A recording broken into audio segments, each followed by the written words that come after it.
नमस्कार विद्यार्थी मित्रांनो, आपण शिवाजी सावंत लिखित मामू हा व्यक्तिचित्रणात्मक पाठ अभ्यासत आहोत. व्यक्तिचित्रणात्मक पाठ म्हणजे एखाद्या व्यक्तीच्या स्वभावाच्या वेगवेगळ्या छटा चितारणं. शिवाजी सावंत यांनी मामू या पाठात मामूंचं दिसणं, वागणं, त्यांच्या स्वभावाच्या वेगवेगळ्या छटा आपल्या शब्दातून चितारल्या आहेत. मामू एका शाळेत शिपायाचं काम करत होते. व्यवसाय कुठलाही असो, पण आपल्या कामात जर वेगळेपण असलं तर आपण आपल्या क्षुल्लक व्यवसायातून सुद्धा दुसऱ्याच्या मनावर ठसा उमटवू शकतो. काही वेळेला काही माणसं खूप मोठ्या पदावर असतात, पण जोपर्यंत ते त्या पदावर असतात तोवरच त्यांना मान असतो, कारण लोक त्यांच्या खुर्चीला सलाम करतात तर त्या व्यक्तीला नाही. पण काही माणसं अगदी छोटी कामं करतात, अगदी घरकाम करणारी स्त्री असो किंवा मामूंसारखे शिपायाचं काम करणारी व्यक्ती असो, पण ते त्यांच्या कामाच्या चांगलेपणामुळे किंवा त्यांच्या वागण्यातून लोकांच्या मनावर साम्राज्य करत असतात. मामू हे सुद्धा एक असेच व्यक्ती होते. ज्या शाळेत मामू काम करत होते त्या शाळेचा मामू एक अवयव झाले होते म्हणजे शाळेचा ते अविभाज्य घटक झाले होते. ज्या वेळेला राजाराम महाराज मुक्कामासाठी पन्हाळ्याला येत त्यावेळेला मामू 14 मैलांची पायपीट करून त्यांना भेटण्यासाठी जात. यातून त्यांची स्वामीनिष्ठता दिसून येते. डुईला अबोली रंगाचा फेटा, अंगात नेहरू शर्टावर गर्द निळं जॅकेटच्या खिशात चांदीच्या साखळीचं एक जुनं पॉकेट वॉच, खाली घेराची आणि घोट्याजवळ चुण्या असलेली तुमान, पायात जुना पुराणा पमशू असा मामूंचा पोशाख होता. शाळेत जरी ते शिपाई असले तरी शाळेबाहेर ते बहुरूपीच होते. बहुरूपी म्हणजे वेगवेगळ्या भूमिका करणारे.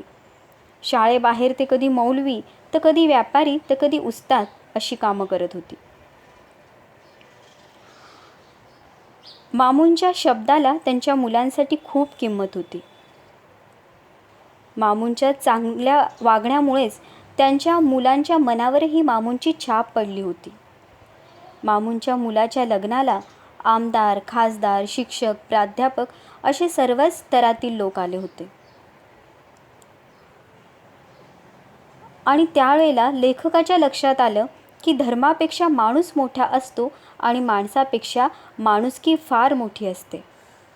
मामूंकडे माणुसकीचा खजिना होता आणि म्हणूनच त्यांच्या मुलाच्या लग्नाला आमदारपासून तर प्राध्यापकांपर्यंत सर्वच आसामी आले होते.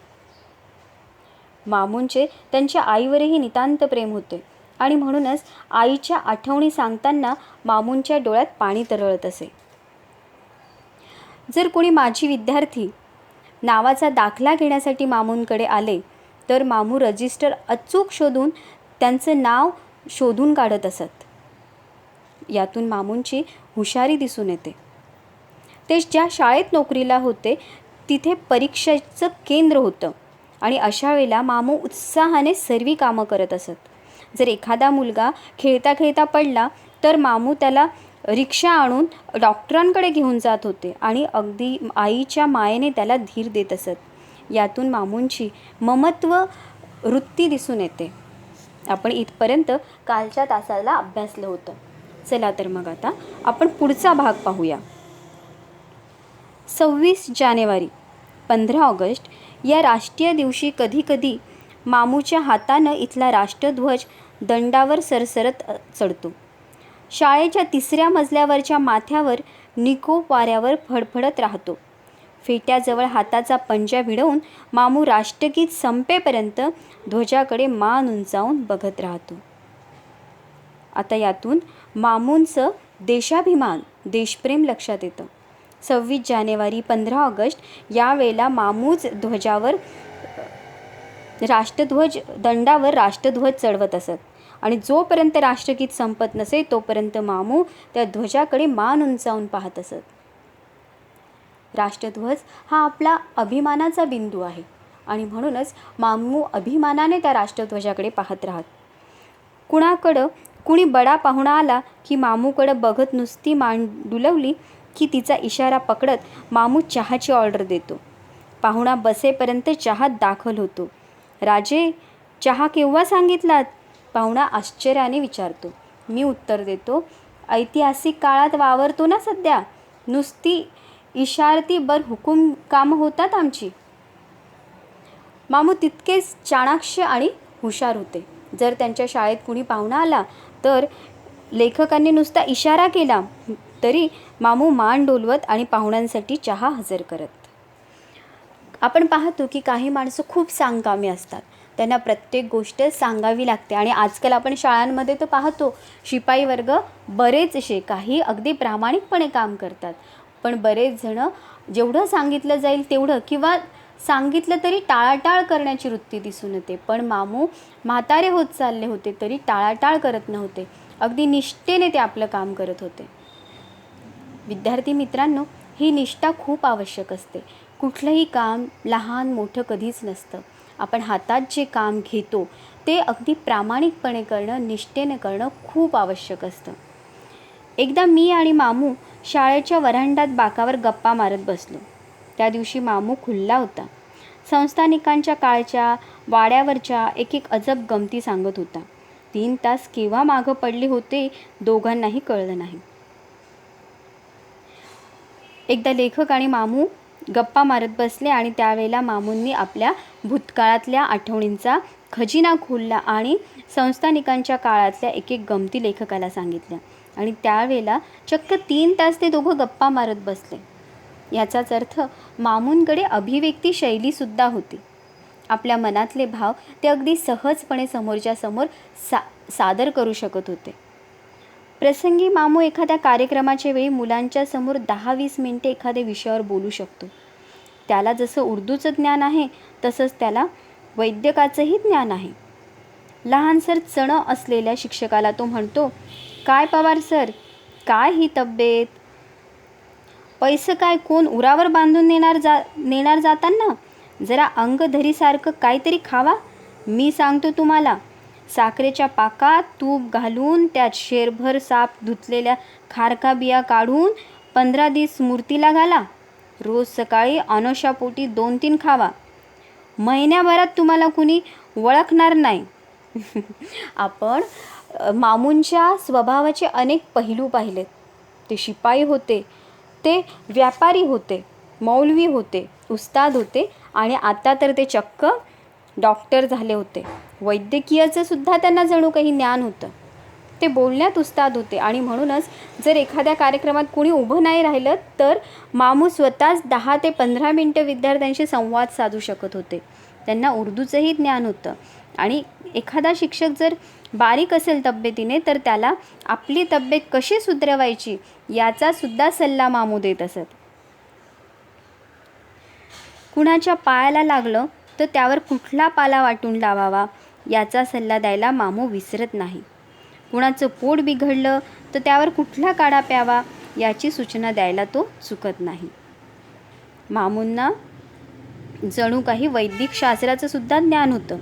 त्यामुळे जर कोणाला पायाला काही लागलं तर कुठला पाला वाटून लावावा हे मामू सांगायचे. कुणाचं पोटबीट बिघडलं तर कुठला काढा पिला पाहिजे हे सुद्धा ते सांगत. काही वेळेला आपण म्हणतो ना की फुकटचे सल्ले नको, पण मामू फुकटचे सल्ले देत नव्हते. तर त्यांना प्रत्येकाविषयी काळजी आपुलकी होती आणि म्हणूनच जर कोणाला काही त्रास झाला तर त्या त्रासापासून त्याची सुटका व्हावी म्हणून मामू स्वतःहून पुढे जाऊन सल्ले देत होते. शाळेत एखादा कार्यक्रम निघाला की त्याची आखणी मामूच्या हातात येते. फ्लॉवर पॉटपासून टेबल क्लॉथपर्यंत सारी जुपी जोडून देऊन पुन्हा कार्यक्रमाच्या वेळी एखादा कोपरा धरून वक्ता काय काय बोलतो हे तो नीट ध्यान देऊन ऐकतो. कार्यक्रम संपला की मामूला विचारावं, कसा झाला कार्यक्रम? वक्त्यात काही खास नसेल तर नाराजी प्रकट करण्याची त्याची एक ढब आहे. बोललं चांगलं ते, पर म्हणावी तशी रंगत नाही भरली. शाळेत वेगवेगळे कार्यक्रम आयोजित केले जातात. अशा कार्यक्रमांची पूर्ण जय्यत तयारी मामू करत असत. म्हणजे अगदी कार्यक्रमाच्या ठिकाणी फ्लॉवर पॉट ठेवण्यापासून तर टेबल क्लॉथ ठेवण्यापर्यंत सगळी व्यवस्था मामू पाहायचे आणि मन लावून वक्ता जे बोलतो ते सुद्धा ऐकायचे. एखाद्या वक्त्याचं भाषण त्यांना जर नाही आवडलं तर मामू म्हणायचे, बोललं चांगलं ते, पण म्हणावी तशी रंगत नाही भरली. आणखी वर्षानंतर मामू या शाळेतून सेवानिवृत्त होणार. रोजाना दिसणारा त्याचा अबोली रंगाचा फेटा आणि सफेद दाढी आता दिसणार नाही. माणसाच्या आयुष्याला कुठे ना कुठे वळण असतं. टाळतो म्हटल्यानं ते नाही टाळता येत. मामूंनी इतकी वर्ष त्या शाळेत राहून शाळेची सेवा केली होती. पण आता वयालाही एक मर्यादा असते आणि त्या नियमाप्रमाणे मामू वर्षभरात निवृत्त होणार होते. सरकारी नियमच आहे, त्याप्रमाणे मामूला घरी जावं लागणार. पण मला मात्र वाटत राहतं की त्याच्या शेवटच्या क्षणापर्यंत त्याच्या हातानं इथल्या थोराड घंटेचे घण घण घण असे टोल पडत राहावे. काही माणसं आपल्या नजरेत भरत नाहीत कारण ते तितकं मनापासून काम करत नाहीत. आता तुम्हीच बघा, महाविद्यालयात तुम्हाला अनेक शिक्षक, अनेक प्राध्यापक शिकवत राहतात. काही जण फक्त आपल्या विषयापुरतं सीमित असतात. ते आपल्या तासाला येतात, जे पाठ्यपुस्तकात आहे ते शिकवता आणि निघून जातात. पण त्याच वेळेला काही शिक्षक असेही असतात की आपुलकीने तुमची चौकशी करतात, तुम्हाला अभ्यासात वेळोवेळी मार्गदर्शन करतात. अभ्यासेतर कार्यक्रमात तुम्ही सहभागी व्हावं म्हणून तुम्हाला मार्गदर्शन करतात. जे शिक्षक फक्त शिकवण्यापुरते राहतात ते तुमच्या स्मरणात राहत नाही. पण जे शिक्षक तुम्हाला नियमितपणे येऊन शिकवतातच, पण तुमच्या जीवनाशी स्वतःहून जे जोडले जातात, ते शिक्षक जर एखाद दिवस कॉलेजला आले नाही तर तुम्हाला हुरहुर वाटते. अरे, आज ते शिक्षक दिसत नाही आहे, आले नाहीत की काय, असा प्रश्न तुम्हाला पडतो. मामूंनीसुद्धा त्यांच्या शाळेत स्वतःची एक छाप उमटवली होती. म्हणून मामू सेवानिवृत्त होऊन शाळेतून बाहेर पडणार या विचारानेच लेखकाला अस्वस्थ वाटत होतं. थोराड घंटा म्हणजे दणकट मोठी घंटा. मामूंनी कधीच आपल्या शाळेतून जाऊ नये आणि या घण घण घण अशी घंटा मामूंनीच वाजवत राहावी असं लेखकाला वाटत होतं. त्या टोलांच्या तालावर चैतन्याचे अगणित कोवळे कोंब नाचत राहावेत. टोलांच्या तालावर चैतन्याचे अगणित कोवळे कोंब नाचत राहावे म्हणजेच जेव्हा घंटा वाजते त्यावेळेला तास संपला किंवा तास भरला तरी मुलं अगदी पळत सुटतात. कोवळे कोंब म्हणजे शाळेतील लहान मुलं जोडल्या हातांनी आणि मिटल्या डोळ्यांनी कवळिकीच्या असंख्य अनघड कंठातून प्रार्थनेचे धीर गंभीर बोल असेच उमटत राहावेत. आणि दगडी खांबाला रेलून ते प्रार्थना बोल ऐकताना पार बुडा झालेला मामू असा कसल्या तरी विचारात कायमचा हरवलेला बघायला मिळावा. एका वर्षानंतर मामू सेवानिवृत्त होणार होते. पण लेखकाला वाटत होतं की मामूंनी सेवानिवृत्त होऊच नये. अगदी म्हातारे, खूप म्हातारे झाले तरी मामूंनी शाळेत येत राहावं, त्यांनी टोल वाजवत राहावा. मामूंनी टोल वाजवल्यावर कोवळे कोंब म्हणजे शाळेतली ती निरागस छोटी मुलं नाचत नाचत शाळेत यावी आणि आपल्या अनघड कंठातून म्हणजेच कोवळ्या कंठातून ह्या शाळेतल्या मुलांनी प्रार्थना म्हणत राहावी. आणि जेव्हा मुलं प्रार्थना म्हणतील तेव्हा मामूंनी कसला तरी विचारात गढून जाऊन त्या मुलांकडे बघत राहावं. विद्यार्थी मित्रांनो, आज आपण शिवाजी सावंत लिखित मामू हा व्यक्तिचित्रण पाठ अभ्यासला. तुम्हाला परीक्षेसाठी कृतीपत्रिका विचारली जाते.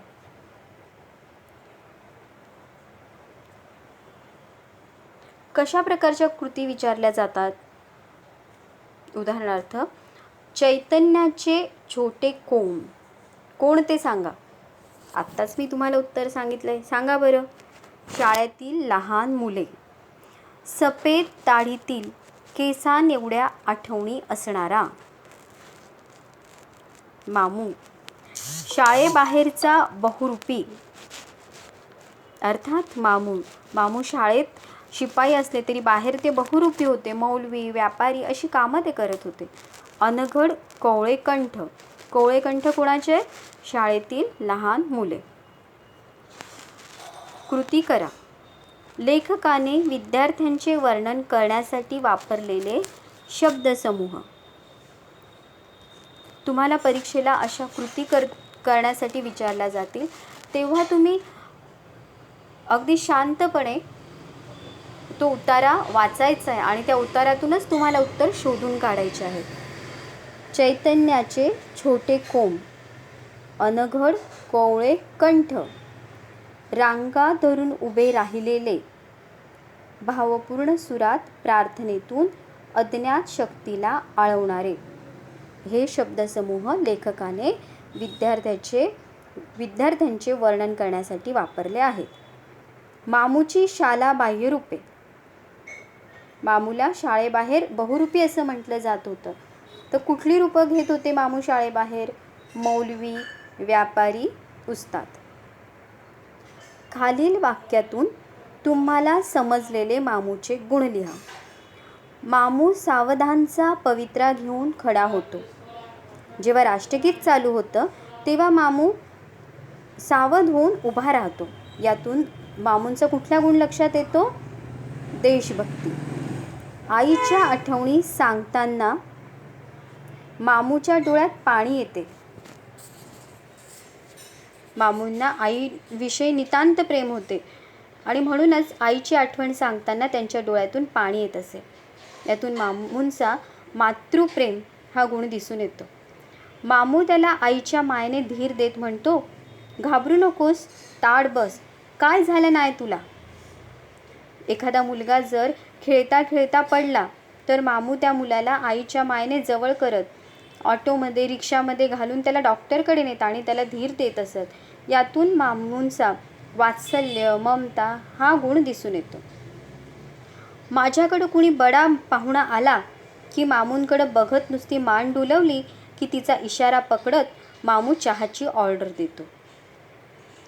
आपण म्हणतो ना, त म्हणता तपेलं कळलं पाहिजे. तर जर लेखकाकडे एखादा माणूस आला आणि मामूंकडे पाहून लेखकाने नुसती मान जरी डोलली तरी मामूंना कळायचं की आपण चहाची ऑर्डर दिली पाहिजे. यातून मामूंचा हुशारी हा गुण दिसून येतो. मामू एखाद्या कार्यक्रमात मुलांच्या समोर 10-20 मिनिटे एखाद्या विषयावर बोलू शकतो. मामू व्यवसायाने शिपाई होते परंतु तरीही ते हुशार होते. कारण ज्या वेळेला शाळेमध्ये वेगवेगळे कार्यक्रम आयोजित केले जायचे मामू स्वतः त्या वक्त्यांचे भाषण ऐकत असत आणि म्हणूनच त्यांची अभ्यासवृत्ती वाढली होती. म्हणून जर एखादा कार्यक्रम झाला तर विद्यार्थ्यांसमोर अगदी 10-15 मिनिटंसुद्धा मामू स्वतःच बोलू शकत होते. यातून त्यांची अभ्यासवृत्ती हा गुण दिसून येतो. खालील शब्दसमूहांचा अर्थ लिहा. थोराड घंटा. थोराड घंटा म्हणजे दणकट मोठी घंटा. अभिमानाची झालर. समजा आपण एखाद्या टेबलावर झालर टाकली तर झालरीमुळे शोभा वाढते. मामूंच्या चेहऱ्यावर अभिमानाचा भाव होता आणि त्या भावालाच झालरीची उपमा दिलेली आहे.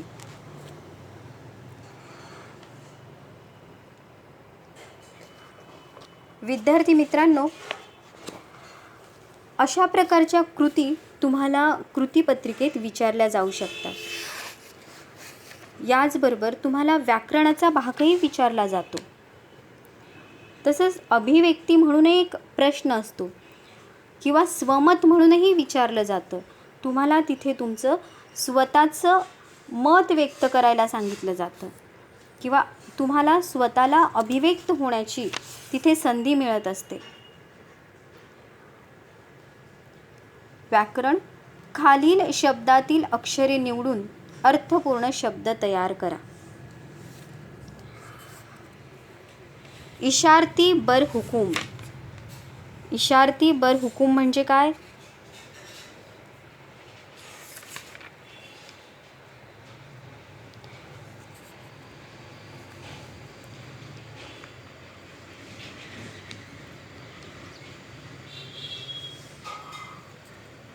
इशारती बर हुकूम खालील शब्दातील अक्षरे निवडून अर्थपूर्ण शब्द तयार करा. याच्यातून आपण वेगळ्या वेगळ्या प्रकारचे शब्द तयार करू शकतोय. इशारती, रती, हुकूम, तीर, मर, बशा आणि बहू. दुसरा शब्द आहे आमदार साहेब. याच्यातील अक्षरे निवडून आपण कुठले शब्द तयार करू शकतोय? आमदार, साहेब, आप, दार, दाप, सार, दाम, मदार आणि मर. पुढचा शब्द आहे समाधान. सन, मान, समान, नस, धान, मास आणि समास. खालील वाक्यप्रचारांचा अर्थ लिहून वाक्यात उपयोग करा. चौवाटा पांगणे म्हणजे चहू बाजूंना विखुरणे. याचा वाक्यात उपयोग कसा करता येईल? गावात दुष्काळ पडला आणि गावकरी चौवाटा पांगले. कंठ दाटून येणे म्हणजे गहिवरणे. मुलीला सासरी पाठवताना आईचा कंठ दाटून आला. हरवलेला काळ मुठीत पकडणे. भूतकाळातील आठवणी जागृत होणे. खूप वर्षांनी माझी मैत्रीण मला भेटली तेव्हा मी हरवलेला काळ मुठीत पकडला. विद्यार्थी मित्रांनो, या कृती तुम्ही तुमच्या वहीत लिहून काढायच्या आहेत.